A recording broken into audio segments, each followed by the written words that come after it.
નમસ્કાર મિત્રો, હવે આપણે પાંચમું પ્રકરણ સમાંતર શ્રેણી શરૂ કરીએ મિત્રો. શ્રેણી એટલે સંખ્યાઓની લાઈન. દાખલા તરીકે આપણે લખીએ અહીંયા કે અવિભાજ્ય સંખ્યાઓ લખીએ. દાખલા તરીકે તો 2, પછી 3, પછી 5, 7, 11 આ બધી અવિભાજ્ય સંખ્યાઓ છે. આપણે બીજી એક શ્રેણી લખીએ. દાખલા તરીકે 5 ના ગુણિત લખીએ તો 5, પછી 10, 15, 20, 25. તો આવી રીતે લાઈનસર સંખ્યાઓ લખેલી હોય એને શ્રેણી કહેવાય. હવે સમાંતર શ્રેણી કોને કહેવાય? તો જે બે ક્રમિક પદો છે એમના વચ્ચેનો તફાવત. આ બંને વચ્ચેનો તફાવત એટલે બીજા પદમાંથી પહેલું પદ બાદ કરીએ તો 1, ત્રીજામાંથી બીજું બાદ કરીએ તો 2, ચોથામાંથી ત્રીજું બાદ કરીએ તો 2, પાંચમામાંથી ચોથું બાદ કરીએ તો 4. પહેલા બે પદ વચ્ચેનો તફાવત 1, બીજા બે પદ વચ્ચેનો તફાવત 2, આ બે પદ વચ્ચેનો તફાવત પણ 2, આ બે પદ વચ્ચેનો તફાવત 4. એટલે સરખો તફાવત નથી આવતો. તો સરખો તફાવત ના આવે તો એ સમાંતર શ્રેણી નથી, અને સરખો તફાવત આવે તો એ સમાંતર શ્રેણી છે. આપણે બીજામાં વાત કરીએ તો આ બીજા પદમાંથી પહેલું પદ બાદ કરીએ તો 5 આવશે, ત્રીજામાંથી બીજું બાદ કરીએ તો એ 5 આવશે, ચોથામાંથી ત્રીજું બાદ કરીએ તો 5, 25માંથી 20 બાદ કરીએ તો 5. તફાવત સરખો આવે છે. તો તફાવત સરખો આવે તો એને સમાંતર શ્રેણી કહેવાય. એટલે સમાંતર શ્રેણીની વ્યાખ્યા થાય જે શ્રેણીના બે ક્રમિક પદો વચ્ચેનો તફાવત અચળ હોય તે શ્રેણીને સમાંતર શ્રેણી કહે છે. જે શ્રેણીના બે ક્રમિક પદો વચ્ચેનો તફાવત અચળ હોય તે શ્રેણીને સમાંતર શ્રેણી કહે છે. દાખલા તરીકે 5, 10, 15, 20, 25 એ સમાંતર શ્રેણી છે. એટલે આપણે બે પદ વચ્ચેનો તફાવત સરખો થઈ જાય તો એ સમાંતર શ્રેણીઓ કહેવાય. સમાંતર શ્રેણીનું વ્યાપક સ્વરૂપ અહીંયા આપણે વ્યાખ્યા લખી નાખીએ કે જે શ્રેણીના બે ક્રમિક પદો વચ્ચેનો તફાવત અચળ એટલે સમાન અચળ હોય તે શ્રેણીને સમાંતર શ્રેણી કહે છે. દાખલા તરીકે આપણે એક ઉદાહરણ લખી દેવાનું. કોઈ પણ શ્રેણી લખી શકાય સરખા તફાવત વાળી, જે તમારે લખવી હોય તે.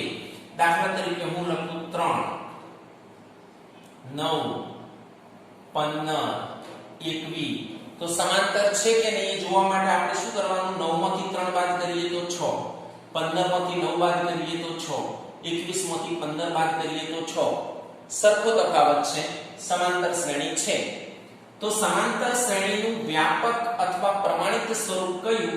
તો પહેલું પદ a, પછી સામાન્ય તફાવત એટલે ડિસ્ટન્સ મતલબ d ઉમેરવાનું, પછી 2 વખત d ઉમેરવાનું, પછી 3 વખત d ઉમેરવાનું, પછી 4 વખત d ઉમેરવાનું. આમ અસંખ્ય પદો આપણને મળી જાય. તો આ સમાંતર શ્રેણીનું વ્યાપક સ્વરૂપ છે. a plus d, a plus 2d, a plus 3d, a plus 4d. એક d વધારે જવાનું. અહીંયા આપણે લખી શકીએ કે જ્યાં a બરાબર પ્રથમ પદ અને d બરાબર સામાન્ય તફાવત. a એટલે પ્રથમ પદ અને d એટલે બધા વચ્ચેનો તફાવત. આ બંને વચ્ચેની બાદબાકી કરો તો d મળે, આની બાદબાકી કરો તો d મળે, આની બાદબાકી કરો તો d મળે, આની બાદબાકી કરો તો d મળે. એટલે d સામાન્ય તફાવત કહેવાય. હવે આવી રીતે સમાંતર શ્રેણીનું આપણે nમું પદ લખવું હોય, આ પહેલું પદ, બીજું પદ, ત્રીજું પદ, ચોથું પદ, પાંચમું પદ, છઠ્ઠું પદ, સાતમું પદ એમ nમું પદ લખવું હોય તો સમાંતર શ્રેણીનું nમું પદ જેને આપણે an કહીએ, an બરાબર a પ્લસ બધામાં એ પછી પ્લસ કરેલું છે. હવે કેટલા ડી આવશે? તો જુઓ પહેલું પદ હોય તો ડી નથી, બીજું પદ 1 ડી, ત્રીજું પદ 2 ડી, ચોથું પદ 3 ડી. તો n મું પદ એટલે n-1 ડી. આ સમાંતર શ્રેણીના n મા પદનું સૂત્ર છે. તમે અહીં જુઓ બીજું પદ છે, આ પહેલું પદ, આ બીજું પદ. બીજા પદમાં 1 ડી આવે, ત્રીજા પદમાં 2 ડી આવે. એટલે જે પદ હોય એનાથી 1 ડી ઓછો આવે. આ ચોથું પદ છે, પહેલું, બીજું, ત્રીજું અને ચોથું. તો એમાં 3 ડી છે. તો n મા પદમાં n-1 ડી. એટલે સૂત્ર an બરાબર a + n-1 * d. હવે આપણે એક્ઝામ્પલ લઈએ. નીચેનામાંથી કોઈ શ્રેણી સમાંતર શ્રેણી છે? આપણને પ્રશ્ન પૂછ્યો છે.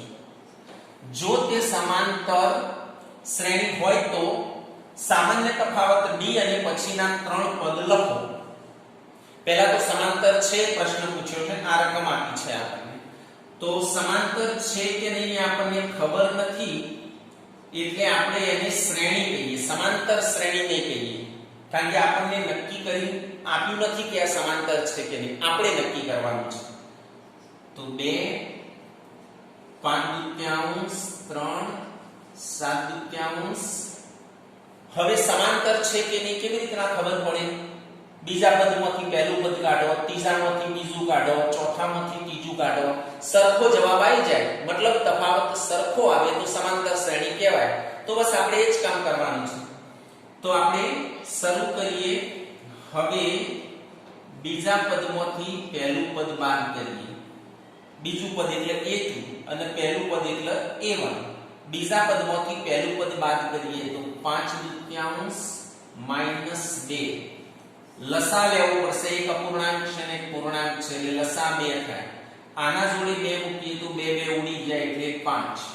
આના જોડે 2 મૂકીએ તો 2 * 4 થશે. તો 5 - 4 એટલે 1/2. હવે ત્રીજા પદમાંથી બીજું પદ બાદ કરવાનું. આવું લાઈનસર શોધે જવાનું. a3 - a2. તો આ ત્રીજું પદ માઈનસ બીજું પદ એટલે 3 - 5/2. એક પૂર્ણાંક એક અપૂર્ણાંક એટલે લસા. લસા આના જોડે મૂકીએ તો 3 × 6. લસા આના જોડે પણ મૂકીએ તો 2 ઉડી જાય. તો 6 માંથી 5 જાય તો 1/2. ચોથા પદમાંથી ત્રીજું પદ બાદ કરવાનું. લાઈનસર બીજામાંથી પહેલું, ત્રીજામાંથી બીજું, ચોથામાંથી ત્રીજું. 7/2 - 3. લસા લેવો પડશે 2. આની જોડે 2 મૂકો તો ઉડી જાય. આની જોડે 2 મૂકો તો 6. 7 માંથી 6 જાય તો 1/2. સરખો ને સરખો જવાબ આવે છે એટલે આગળ ગણતરી ચાલુ એમ ટપકો કરી દેવાનો. માટે આપેલ શ્રેણી સમાંતર શ્રેણી છે. કેમ? આ બધા જવાબો સરખા આયા એટલે. સરખા ના આવે તો સમાંતર શ્રેણી નથી અને સરખા આવે તો સમાંતર શ્રેણી છે. હવે આપણને કહ્યું છે કે જો સમાંતર શ્રેણી હોય તો સામાન્ય તફાવત d અને 3 પદ લખો. તો આપણે અહીંયા શોધી કાઢીએ. હવે d એટલે બીજા પદમાંથી પહેલું પદ બાદ કરીએ એ જ d. એટલે આ શોધ્યા બધા d જ કહેવાય. આ આપણે શોધ્યો એ જ d. તમે કોઈ પણ બે પદ લો. 10મા પદમાંથી 9મું પદ બાદ કરો તોય d મળે. 5મા પદમાંથી ચોથું પદ બાદ કરો તોય d મળે. બીજા પદમાંથી પહેલું પદ બાદ કરીએ એ જ d જે આપણે કરેલું છે. બીજા પદમાંથી પહેલું પદ બાદ એટલે 1/2 જવાબ આવ્યો. હવે આપણને કહ્યું છે પછીના 3 પદ લખો. એટલે અહીંયા કેટલા પદ આપ્યા હતા? 1 2 3 અને 4 આપ્યા હતા. એટલે આપણે 5મું પદ શોધવું છે. 5મું પદ શોધવું હોય તો જે ચોથું પદ હતું એમાં આ તફાવત ઉમેરી દેવાનું. ચોથું પદ હતું 7/2 અને એમાં તફાવત 1/2 ઉમેરી દેવાનું. લસા થશે 2. આની જોડે 2 મૂકો તો ઉડી જાય. આની જોડે 2 મૂકો તો એ ઉડી જાય. એટલે 8/2 એટલે 4 આવશે. પછી છઠ્ઠું પદ. છઠ્ઠું પદ એટલે 5મા પદની અંદર 1/2 ઉમેરી દેવાના. જે તફાવત છે એ જ ઉમેરવાનો, બીજું કશું કરવાનું નથી. તો 5મું પદ કયું છે? 4. અને તફાવત 1/2 ઉમેરવાનો. લસા થશે આનો 2. અહીંયા 2 મૂકીએ તો 4 દુ 8, અહીંયા 2 મૂકીએ તો ઉડી જાય એટલે 9/2. પછી સાતમું પદ એટલે છઠ્ઠા પદમાં 1/2 ઉમેરવાના. છઠ્ઠું પદ 9/2 છે, એમાં 1/2 ઉમેરવાના. લસા 2 થાય, 10/2 એટલે 5. એટલે આ આવ્યું પાંચમું પદ, આ છઠ્ઠું પદ, આ સાતમું પદ. એટલે મિત્રો ડી કોને કહેવાય? તો આ બધા જ ડી કહેવાય. બીજા પદમાંથી પહેલું પદ બાદ કરીએ એ ડી, ત્રીજામાંથી બીજું બાદ કરો એચ ડી, ચોથામાંથી ત્રીજું બાદ કરો સરખું જ હોય. એટલે આપણે ડી બરાબર બીજામાંથી પહેલું બાદ કરેલું શોધ્યું તો 1/2 સીધે સીધું લખી દીધું. હવે આપણને કહ્યું છે પછીના 3 પદ લખો. એટલે રકમની અંદર 4 પદ આપ્યા હતા. પછીનું એટલે પાંચમું, છઠ્ઠું અને સાતમું. તો પાંચમું પદ શોધવા ચોથા પદમાં 1/2 ઉમેરવાનું, જે તફાવત છે. છઠ્ઠું શોધવા પાંચમા પદમાં 1/2 ઉમેરવાનું અને સાતમું શોધવા છઠ્ઠા પદમાં 1/2 ઉમેરવાનું. એવી જ રીતે આ એક બીજું ઉદાહરણ છે. આપણને પૂછ્યું છે કે આ સમાંતર શ્રેણી છે. તો સૌથી પહેલા આપણે લખીએ, અહીં શ્રેણી કરીને લખી દેવાનું. અહીં શ્રેણી, સમાંતર શ્રેણી હાલ નહીં લખવાનું કારણ કે સમાંતર છે કે નહીં આપણને ખ્યાલ નથી. હવે બીજા પદમાંથી પહેલું પદ બાદ કરવાનું. એ જ નિયમ, બીજા પદમાંથી પહેલું પદ બાદ એટલે a1 - a. ઓમની બાદ બાકી ના થઈ શકે. પછી ત્રીજા પદમાંથી બીજું પદ બાદ કરવાનું, a3 - a2 એટલે ત્રીજા પદમાંથી બીજું પદ બાદ કરવાનું, a નો ઘન - a નો વર્ગ. બાદ બાકી એની ના થઈ શકે. કદાચ a કોમન કાઢવો હોય તો a કોમન નીકળે પણ બાદ બાકી ના થઈ શકે. તો આ બંને જવાબો સરખા નથી આવતા તો પછી આગળ શોધવાની જરૂર નથી. પહેલા બે જવાબ સરખા ના આવે એટલે કહી દેવાનું કે તે સમાંતર શ્રેણી નથી.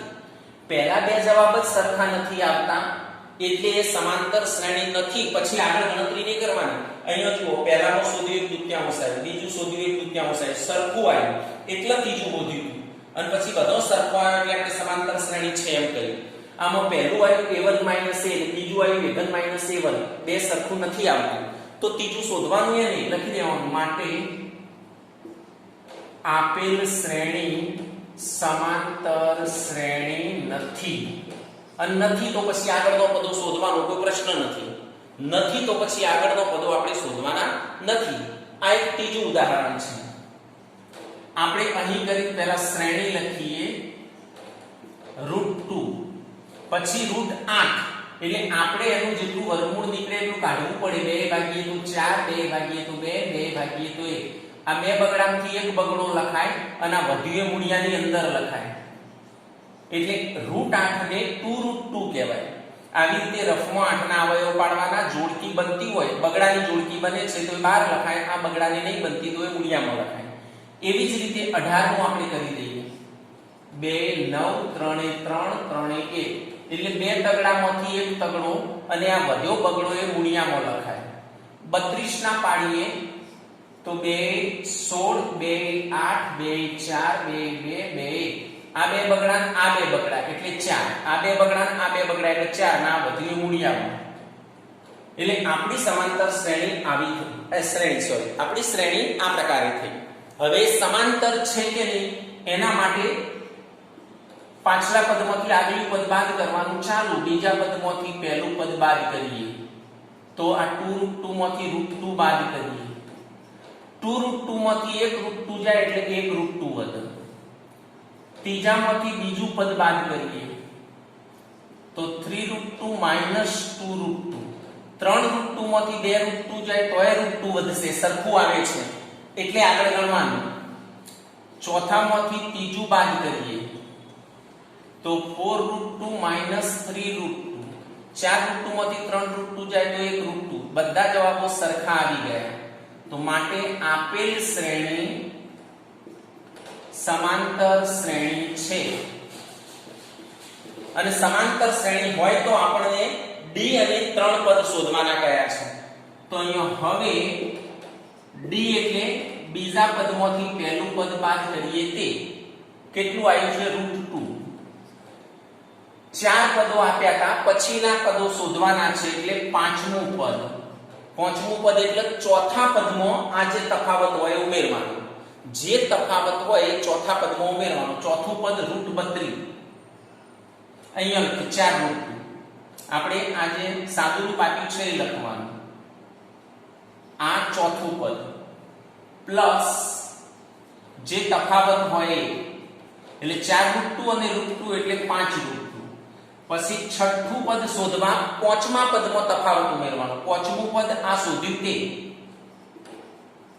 અને તફાવત હતો √2 એટલે 6 √2. એવી રીતે સાતમું પદ પણ આપણને મળી જાય. હવે બીજો એક્ઝામ્પલ, a ની કિંમત આપી છે, b ની કિંમત આપી છે. સમાંતર શ્રેણીનો પ્રથમ ચાર પદ લખો.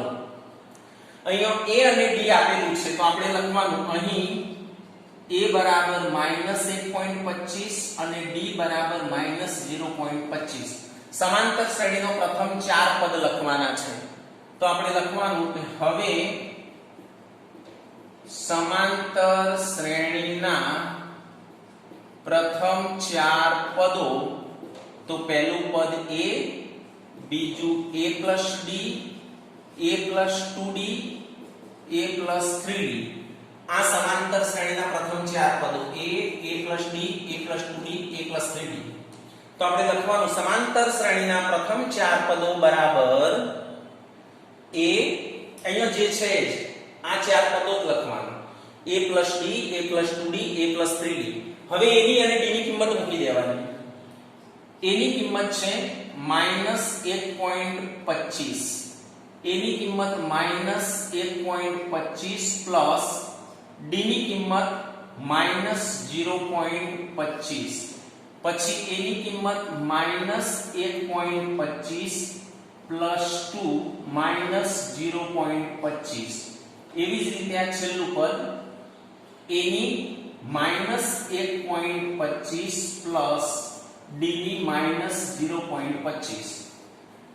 a ની જગ્યાએ a ની કિંમત મૂકી, a ની જગ્યાએ a ની, d ની જગ્યાએ d ની, વચ્ચે જે નિશાની હતી એમના એમ. a ની જગ્યાએ a ની, વચ્ચે જે નિશાની હતી એ 2, પછી d ની કિંમત. એ પ્રમાણે કિંમતો a ની અને d ની મૂકી દીધી. પછી સાદું રૂપ આપી દઈએ -1.25. આ -1.25, આ પ્લસ અને માઈનસ એટલે માઈનસ થશે. આ પ્લસ અને માઈનસ એટલે માઈનસ થાય. પછી -1.25, આ બે વડે 0.25 ને ગુણી દેવાના એટલે 25 દુ 50, 0.50 થશે. -0.50 પ્લસ માઈનસ એટલે માઈનસ અને 25 દુ 50 અને છેલ્લું -1.25, 25 તરી 75 એટલે 0.75. -1.25 પછી -1.25 -0.25 નો સરવાળો -1.50. -1.25 -0.50 એટલે -1.75 અને આ થશે -2.00 એટલે -2. તો આવી રીતે આપણે પ્રથમ ચાર પદ શોધવાનો હોય તો a, a+d, a+2d, a+3d એ ચાર પદ લખી અને એની અંદર કિંમત મૂકી દો એટલે પ્રથમ ચાર પદ આવી જાય. વચ્ચે અલ્પવિરામ કરવાનું ભૂલવાનું નહીં. બધા પદોની વચ્ચે અલ્પવિરામ કરતા રહેવાનું. તો બરાબર ધ્યાનથી જોઈએ તો તમે ગૃહ કાર્યમાં સ્વાધ્યાય 5.1 નો બીજો દાખલો અને ચોથા દાખલાનો ચોથો આખો નથી ગણવાનો, ચોથાનો 3, 5, 8, 10, 13 ને 15 આટલું ગૃહ કાર્ય તમારે કરવાનું. Okay, thank you.